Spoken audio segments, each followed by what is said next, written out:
तो जावेद सर, अलमाज़िन उम्रा tours and travels में आपका इस्तकबाल करते हैं। वेलकम टू अलमाज़िन उम्रा ज़ियारत टूर्स एंड ट्रेवल्स। दोस्तों, जैसा कि आप लोग जानते हैं कि हम लोग एक सीरीज़ चला रहे हैं कि उम्रा पर जाने के लिए, हज पर जाने के लिए जो हजरात जाते हैं, तो उनकी रहनुमाई के लिए और उनको ऐसी गाइडेंस देने के लिए कि उनके हज और उम्रा में बहुत ज़्यादा आसानी हो, तो छोटी छोटी बातों के ऊपर हम लोग फोकस करके उनकी पूरी रहनुमाई कर रहे हैं। जैसे पिछले वीडियो में हमने एहराम बांधने का तरीका बताया था, इस वीडियो के अंदर हम लोग ये बताने वाले हैं कि जब आप उम्रा के लिए जा रहे हो या हज के लिए जा रहे हो, तो आपको कौन कौन सी मेडिसिन अपने साथ लेकर जाना है, ज़रूरी है और कंपलसरी आपको वो चीज़ें, वो मेडिसिन आपको लेकर जाना चाहिए, ताकि वहाँ पे किसी किस्म का प्रॉब्लम ना हो और आपको कोई तकलीफ़ ना हो।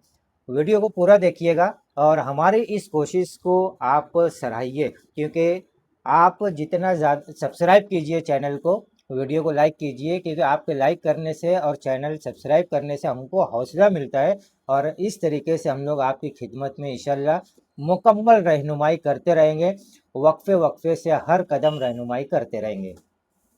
तो वीडियो को लाइक ज़रूर कीजिए, कमेंट कीजिए और साथ ही साथ चैनल को सब्सक्राइब करके लोगों तक शेयर कीजिए, ताकि सबको ये तमाम चीज़ें मालूम हो सकें।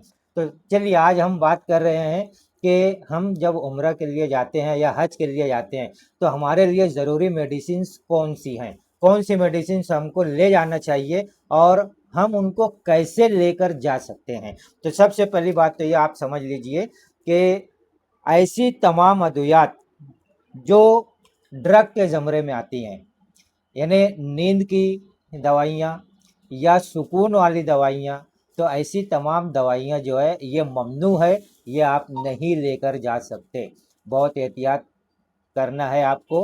अगर आपके इसमें लगेज में ये तमाम चीज़ें मिल जाती हैं, ऐसी अद्वियात मिलती हैं, तो आपको या तो रिटर्न कर दिया जाएगा या तो फिर आपके ऊपर जुर्माना, फ़ाइन वगैरह लग सकता है, सज़ा भी हो सकती है। तो ऐसी अद्वियात को आपको कतई तौर पर नहीं ले जाना है, लाजमी तौर पर नहीं ले जाना है। अब जो अद्वियात आपको लेके जाना है उसकी मैं फहरिस्त बता रहा हूँ, उसके बारे में हम बात कर रहे हैं, तो वीडियो को पूरा ज़रूर देखिएगा। पहली बात, खुदा ना खास्ता अगर आपको डायबिटीज़ या यानी शक्कर और प्रेशर वगैरह की बीमारी है, तो आप उनकी दवाइयाँ भी लेके जाइएगा और उसके अलावा और कौन कौन सी दवा ले जा सकते हैं वो पूरी डिटेल मैं दे रहा हूँ। तो सबसे पहले हम बात करते हैं कि आम आदमी जिसको कोई बीमारी नहीं है, वो अपनी कौन कौन सी दवाइयों को अपने साथ लेकर जा सकता है। तो सबसे अहम इसके अंदर है एंटीबायोटिक, यानी बुखार वगैरह की जो दवाइयाँ होती है, एंटीबायोटिक दवाइयाँ, वो आप रखिएगा अपने साथ। फिर सर्दी के लिए जो दवाइयाँ होती हैं वो रखिएगा। इसकी वजह ये है कि जब आप वहाँ पर जाते हो तो होटल वगैरह में जो स्टे करते हैं, तो वहाँ एसी रहती है आमतौर से, और बाहर जो है वो गर्मी ज़्यादा होती है। तो आप जब कमरे से यानी एसी से जब आप बाहर निकलते हो तो अचानक गर्मी शुरू मतलब गर्मी लगती है, गर्म लगता है। और जब बाहर से आप अपने होटल में आते हो, अपने कमरे में आते हो, तो वहाँ पर एसी चालू रहती है।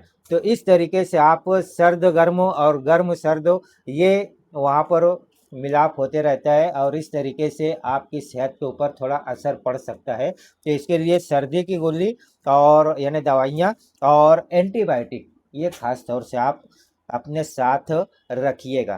फिर उसके बाद जो अहम चीज़ है वो है एसिडिटी, गैस वगैरह के ताल्लुक से जो दवाइयाँ हैं वो आप अपने साथ रखिएगा। पेट दर्द की दवाइयाँ ये अपने साथ रखिएगा। और बहुत अहम है बदन दर्द की दवाइयाँ, ये भी आप अपने साथ रखिएगा, यानी अपने लगेज में इसको रखिएगा। इसकी वजह ये है कि वहाँ पर चलना ज़्यादा पड़ता है आपको, और जब चूँकि हम लोग यहाँ पर इतना ज़्यादा नहीं चलते और वहाँ जाने के बाद काफ़ी चलना पड़ता है, तवाफ़ के वक्त हो, सही के वक्त हो, फिर अपने होटल से हरम जाने के लिए और फिर हरम से वापस होटल आने के लिए काफ़ी जो है मुशक्क़त वाला ये सफ़र होता है।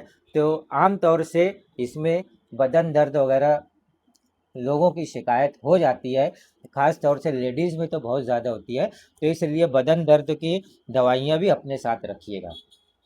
फिर उसके बाद की जो दवाइयाँ हैं ये जुलाब के लिए, यानी जुलाब बंद होने वाली ये दवाइयाँ भी अपने साथ रखिए। और अगर आप यानी बाज़ मर्तबा ऐसा होता है कि जुलाब वगैरह होने लगता है तो उसकी दवाइयाँ भी वहाँ पर रखिएगा और यानी अपने साथ लेके जाइएगा। और फिर उसके अलावा जुलाब होने के लिए ये दवा भी आप अपने साथ रखिएगा, क्योंकि कैसा होता है कि देखिए सफ़र आप कंटिन्यू करते हैं तो आम तौर से ये प्रॉब्लम तो नहीं होता, लेकिन कुछ कुछ केसेस में ये देखने में आता है कि उनके यानी गैस हो जाती है, अफारा हो जाता है और फिर उनको जुलाब नहीं होती, क्योंकि खाने का डिफरेंस हो जाता है, हवा पानी का डिफरेंस हो जाता है। तो इससे जुलाब जो है वो होने के लिए भी उनको दवाइयाँ थोड़ी बहुत अपने साथ रखना चाहिए। अब ये अहम दवाइयाँ थी। अगर आपके साथ बच्चे हैं, छोटे बच्चे, तो उनके लिए भी जो है ये तमाम चीज़ों की दवाइयाँ जो अभी मैंने बताया वो उनके साथ अपने साथ रखिएगा, क्योंकि उनको ज़्यादा ज़रूरत पड़ती है। और जो बड़े बुजुर्ग हैं ये दर्द की दवाइयाँ ज़रूर अपने साथ रखिएगा। अब हम बात करते हैं जिनको डायबिटीज़ है यानी शक्कर की बीमारी है या जिनको प्रेशर वगैरह है। तो चूँकि ये दवाइयाँ अक्सर लोगों को रोज़ाना खाना पड़ती है, या तो किसी को दिन में 1 बार का इस्तेमाल होता है, किसी को दिन में 2 बार की इस्तेमाल होती है, तो उस हिसाब से ये डायबिटीज़ और प्रेशर वगैरह की दवाइयाँ ये अपने साथ ज़रूर रखिएगा। लेकिन अब ये तमाम दवाइयाँ रखने का जो तरीका है वो आपको बता देता हूँ। देखिए ये जितनी भी दवाइयाँ दर्द वगैरह की और ये सब जो पहले मैंने ज़िक्र किया, वो तमाम दवाइयों को अपने लगेज में रखिएगा। गौर से सुनिएगा, ये तमाम दवाइयाँ अपने लगेज में रखिएगा। और जो आपकी डेली यूज़ की चीज़ें हैं, जैसे डायबिटीज़ की दवाइयाँ या प्रेशर की दवाइयाँ, ये आपके डेली यूज़ की है। तो इसको जैसे आप जब अपने शहर से निकले एयरपोर्ट के लिए, फिर एयरपोर्ट से आपको जिद्दा जाना है यानी मक्का जाना है, फिर वहाँ पर जाने के बाद आपको पहले उम्रा करना है, तो ऐसी सूरत में कितना वक्त आपको लग रहा है, उस हिसाब से आपकी डायबिटीज़ की और प्रेशर की अगर आपको वो बीमारियां हैं तो वो इसमें से यानी जो वक्त लगने वाला है सफ़र के दौरान, उतनी दवाइयां आप अपने साथ रखिएगा, यानी अपने हैंड बैग में रखिएगा। और बकिया जो रहेगी वो ज़ायद जो आपने लिया, जैसे 20 दिन के लिए आप जा रहे हो तो आप 20 दिन के हिसाब से आपने ले लिया है। अब 2 दिन की दवाइयाँ आप अपने पर्स में रखिएगा, लेडीज़ है तो, और जेंट्स है तो अपने बैग में रखिएगा। और बाकी 17-18 दिन की दवाइयाँ जो है ये अपने लगेज में रखिए। ठीक है। अब इसको इस तरीके से आप तरतीब दें। अपने पास रखने की वजह क्या है? देखिए लगेज तो चला जाएगा, अगर आपने तमाम दवाइयाँ लगेज में रख दी है तो वो तो चला जाएगा, आपके पास वो नहीं रहेगा। और आप जो सफ़र के दौरान जितना वक्त आपकी मेडिसिन का आ रहा है, अगर वो दवाइयाँ भी आपने उसी में रख दी है तो फिर ऐसी सूरत में आप वो दवाइयाँ इस्तेमाल नहीं कर पाएंगे, क्योंकि वो लगेज आपके पास होगा ही नहीं, वो तो लगेज में चला जाएगा।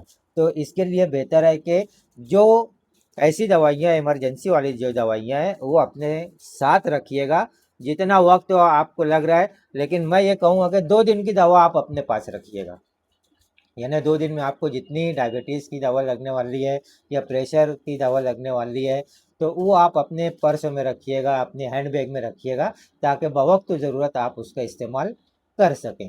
तो ये हुआ मेडिसिन किस तरीके से आपको लेके जाना है, कितना पर्स में रखना है या अपने हैंडबैग में रखना है और कितना लगेज में रखना है, ये मैंने बता दी। अब दूसरा कि कितनी मिकदार में आपको लेके जाना है। देखिए बहुत ज़्यादा मिकदार में आप नहीं ले जा सकते दवाइयाँ। आपको 20 दिन के लिए जा रहे हो, 15 दिन के लिए जा रहे हो, ये आपको मालूम है कितने दिन के लिए जा रहे हो, तो उस हिसाब से आपको अपनी मेडिसिन से लेना है। यानी 2-4 दिन की बढ़ा लीजिए, लेकिन उससे ज़्यादा नहीं ले आना है। वरना क्या होता है, कभी चेकिंग होती है और उसमें वो देखते हैं कि मेडिसिन ज़्यादा है, तो फिर ये डाउट होता है कि ये कहीं मेडिसिन ले जाके बेचने वाले तो नहीं है, तो फिर ऐसी सूरत में पकड़ हो जाती है। तो इसके लिए आप जितना भी आपको ज़रूरी है, यानी जितने दिन के लिए आप जा रहे हो उतने दिन की ही मेडिसिन आप अपने साथ लेके जाए। 2-4 दिन के एक्स्ट्रा बढ़ा ले, जैसे खुदा न खास्ता कभी आगे पीछे दिन हो गया तो अपनी वो मेडिसिन अपने को काम आ जाए। तो इस तरीके से आप अपनी मेडिसिन को अपने साथ रखिएगा। और दोस्तों ये ऐसी ही इंफॉर्मेशन के लिए ये चैनल बनाया गया है और आपकी रहनुमाई के लिए, आपको इंफॉर्मेशन देने के लिए और कदम कदम पर आपको इस तरीके से गाइड करने के लिए ये चैनल बनाया गया है दोस्तों।